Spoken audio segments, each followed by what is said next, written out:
আসসালামু আলাইকুম, কেমন আছেন সবাই? আমি মুন্নি চলে এলাম আবারও আপনাদের মাঝে নতুন আরেকটি ভিডিও নিয়ে। আমার ভিডিও টাইটেল আর থাম্বনেল দেখে আপনারা হয়তো বুঝেই গেছেন আমি আমার ছেলেকে আজকে মাদ্রাসায় ভর্তি করানোর জন্য নিয়ে এসেছি। বলতে গেলে আমার ছেলেকে আল্লাহর রাস্তায় দান করে এসেছি। ছেলে হওয়ার আগে আমি নিয়ত করেছিলাম আমার ছেলেকে আমি মাদ্রাসায় পড়াবো হাফেজি লাইনে।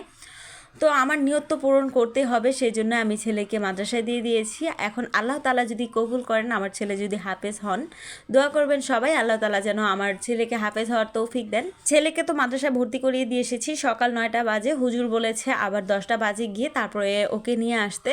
ও যেহেতু প্রথম মাদ্রাসায় ভর্তি হয়েছে, তাই হুজুর বলেছে আস্তে আস্তে আর কি অভ্যাসটা করতে, মানে একদিন 10টা বাজে, আরেকদিন 11টা বাজে, আরেকদিন 12টা বাজে, এভাবে করে আর কি ওর অভ্যাসটা পূর্ণ করতে।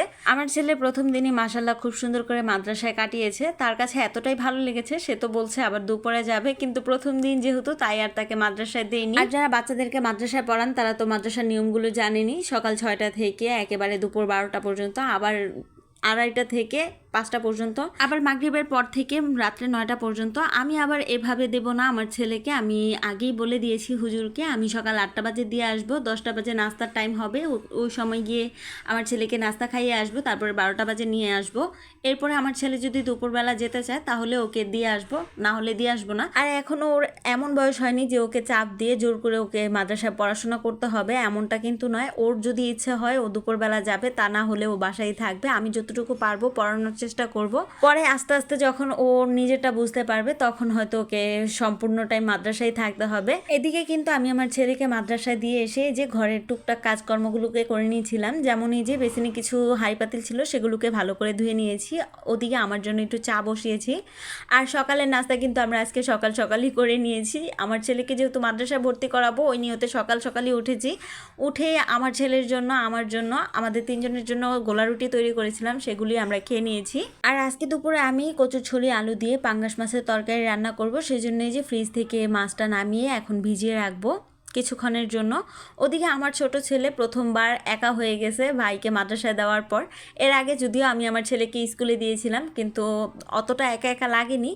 তবে এবার একেবারে সম্পূর্ণ একা একা লাগছে আমার ছেলের কাছে। সে তো একটু পর পর আমাকে জিজ্ঞাসা করতেছিল আমি কখন তার ভাইকে মাদ্রাসা থেকে নিয়ে আসবো। আমি রাফিনকে সান্ত্বনা দিচ্ছিলাম একটু পরেই যাচ্ছি এগুলো বলে, কাজের ফাঁকে ফাঁকে ওকে আবার কোলে নিয়ে আদরও করছিলাম, কেননা একা একা হয়ে গেছে। ঘরে ওর দাদুও নেই, আবার বাবাও নেই, সম্পূর্ণ একা হয়ে গেছে। শুধু আমি আর সেই ঘরে ছিলাম। টিভি ছেড়ে দিয়েছি, টিভিও দেখবে না। তার একটাই কথা কখন আমি তার ভাইকে নিয়ে আসবো। কোনো রকম এটা ওটা বলে 1 ঘন্টা পার করিয়েছি। আর এই 1 ঘন্টায় সে কিন্তু আমার সাথে সাথেই ছিল, বেসিনের উপরে কিছুক্ষণ, আবার আমার কোলে কতক্ষণ, এভাবেই বসেছিল আর কি। এদিকে আমার জন্য একটু রং চা করেছি, রং চা খাচ্ছি, আমার ছেলের সাথেও খেলাধুলা করছি, এভাবেই আর কি তার সময়টা পার করেছি। যেহেতু ঘরে মানুষ নেই, এখন আমারই তার সাথে খেলাধুলা করতে হবে। ওদিকে আমার কাজকর্ম অলরেডি অনেকটাই কমপ্লিট হয়ে গেছে, কাপড় চোপড় ভিজিয়ে রেখেছি, আর ঘরটাও আমি ঝাড়ু দিয়ে নিয়েছি অফ ক্যামেরায়। তবে ঘরটা মোছা বাকি, তাও আমি আমার বড় ছেলেকে মাদ্রাসা থেকে এনে তারপরে আমি ঘরটা মুছেছি। 10টা বাজার সাথে সাথে আমি ছেলেকে মাদ্রাসা থেকে নিয়ে এসেছি।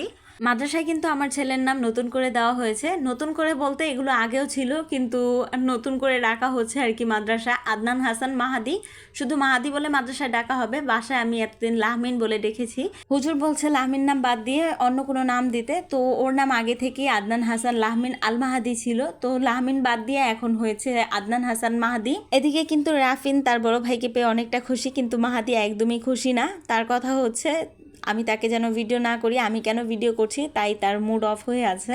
3 মা ছেলে মিলে একটু ভাব জমালাম, কথাবার্তা বললাম, মাদ্রাসায় কিভাবে সময়টা পার করলো এগুলো জিজ্ঞাসাবাদ করলাম আর কি। এরপরে ছেলেদেরকে পাশের রুমে পাঠিয়ে দিয়েছি। পাশের রুমে বলতে ওরা বারান্দায় খেলাধুলা করছে। আর এই যে এদিকে আমি ঘরটাকে ভালো করে মুছে নিচ্ছি, যেহেতু অফ ক্যামেরায় ঘরটাকে আমি ঝাড়ু দিয়ে নিয়েছিলাম। ঘরে এসেই এই যে আমি ঘরটাকে ভালো করে মুছে নিচ্ছি। আমি কিন্তু উপরে উপরে মোছা দিচ্ছি, এখন আর আগের মতো ঘরটাও মুছতে ইচ্ছে করে না। প্রায় 5 দিন পরে আমি আমার ঘরটাকে মুছছি। কি আর বলবো, সত্যি বলতে এখন একদমই ভালো লাগে না ঘর মুছতে, শুধু কোনো রকম ঝাড়ুটা দেই। আর সংসারের কাজকর্ম তো আমার একদমই করতে এখন ইচ্ছে করছে না, তাই আপনাদের সাথেও আমি কিন্তু তেমন কাজকর্ম শেয়ার করি না। আমার কাছে মনে হয় দিন যত যাচ্ছে আমি তত অলস হচ্ছি। আগে কিন্তু আমি অনেক কাজ করতে পারতাম, কিন্তু এখন আর আমি অত বেশি কাজ করতে পারি না। কাজ করতে গেলে হাঁপিয়ে যাই। এই যে আমি ঘর মুছতেছি, এর মাঝখানে যে আমি কতবার পানি খেয়েছি বলার বাহিরে।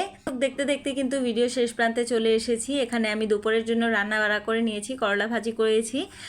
কচুছড়ি দিয়ে পাঙ্গাস মাছের তরকারি রান্না করেছি। তো এই ছিল আমার আজকের ভিডিও। সব মিলিয়ে কেমন লাগলো কমেন্টের মাধ্যমে জানিয়ে দিবেন। ভালো লাগলে লাইক, শেয়ার অ্যান্ড সাবস্ক্রাইব করবেন। আমার কথাবার্তা ভুল ত্রুটি থাকলে ক্ষমা সুন্দর দৃষ্টিতে দেখবেন। আল্লাহ হাফিজ, আসসালামু আলাইকুম।